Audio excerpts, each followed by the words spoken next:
सब गोटे के गोर लागे छी, प्रणाम करे छी। हम जनक नंदिनी आई हम फेर से अहाँ सबके एकटा होली गीत सुनावे के लिए एलहुँ हन, जकर रचना करेने छथि मणिकांत झा जी। अहाँ सब गोटा सुनू आ जरूर बताएब अहाँ सबके केहन लागल कमेंट में। सब गोटे अपन अपन आशीर्वाद दियो। फगुओ में रहलहुँ पियासल गे बहिना, फगुओ में रहलहुँ पियासल, फगुओ में रहलहुँ पियासल गे बहिना, फगुओ में रहलहुँ पियासल। पूस माघ के ठहरल जाड़ा, पूस माघ के ठहरल जाड़ा, असगार रह के कैली गुजारा, असगार रह के कैली गुजारा। फागुनों में फोके चाटल गे बहिना, फगुओ में रहलहुँ पियासल, फागुनों में फोके चाटल गे बहिना, फगुओ में रहलहुँ पियासल।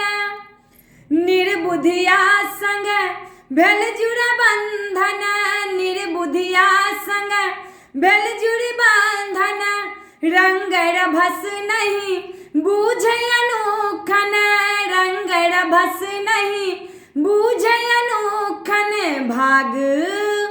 भाग सटायल अभागल गे बहिना, फगुओ में रहलहुँ पियासल, भाग सटायल अभागल गे बहिना, फगुओ में रहलहुँ पियासल, फगुओ में रहलहुँ पियासल गे बहिना, फगुओ में रहलहुँ पियासल।